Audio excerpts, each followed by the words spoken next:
Hello दोस्तों, 26 जनवरी की मंच हो या 15 अगस्त की कोई भी राष्ट्रीय पर्व हो, वहां पर हम लोग देश के लिए शायरी बोलते हैं और शायरी का एक अलग ही प्रभाव रहता है। लेकिन शायरी दमदार होनी चाहिए। शायरी दमदार होनी चाहिए, उससे भी दमदार होना चाहिए बोलने वाला। उसके जज्बात किस तरह के हैं, जज्बातों के साथ उसकी शायरी आनी चाहिए। अब शायरी किस तरह से हम लोग प्रैक्टिस करें? एक तो आपने बोला, कोई भी शायरी बोली आपने कि जब टूटने लगे हौसले तो याद रखना, बिन मेहनत के हासिल तक तो ताज नहीं होते, अंधेरों में भी ढूंढ लेते हैं मंजिल अपनी, क्योंकि जुगनू कभी रोशनी की। एक तो ये बोला, कोई इसका इफेक्ट नहीं है। एक आपने ये बोला, जब टूटने लगे हौसले तो याद रखना, बिन मेहनत के हासिल तक तो ताज नहीं होते, अंधेरों में भी ढूंढ लेते हैं मंजिल अपनी, क्योंकि जुगनू कभी रोशनी के मोहताज नहीं होते। एक बार हमारे शहीदों के लिए आपकी जोरदार तालियां होनी चाहिए। हमारे संविधान निर्माताओं के लिए तालियां होनी चाहिए। हम तालियां बजाकर उनको याद करें और नमन करें, जिन्होंने हमें संविधान दिया, गणतंत्र भारत दिया।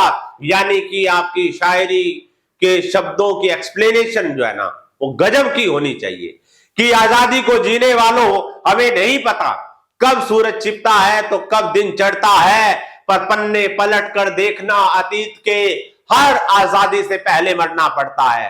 आजादी के लिए मरना पड़ता है। आज हम लोग आजाद होना चाहते हैं। किस चीज से? मानसिक रूप से आजाद होना चाहते हैं, अपनी गरीबी से आजाद होना चाहते हैं, अपनी गलत आदतों से आजाद होना चाहते हैं। हमें खुद पर काम करना होगा।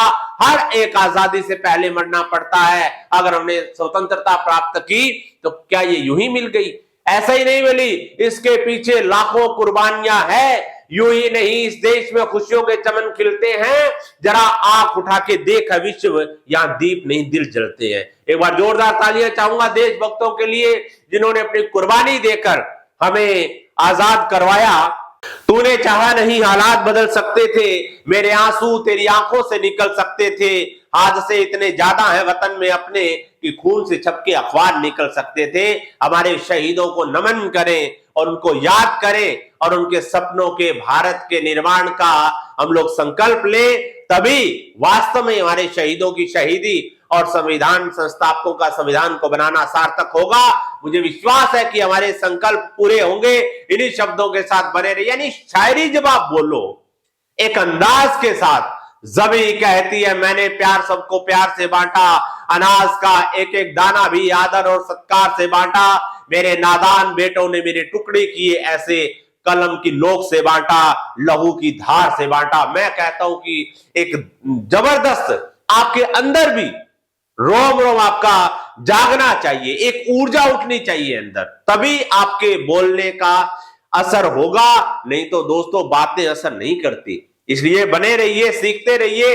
अगर आपको कोई शायरी की पीडीएफ चाहिए, भाषण की पीडीएफ चाहिए, अगर आपको कोई संचालन की पीडीएफ चाहिए, या आपने मंच पर बोलना सीखना हो, तो दिए गए मोबाइल नंबर पर संपर्क करें।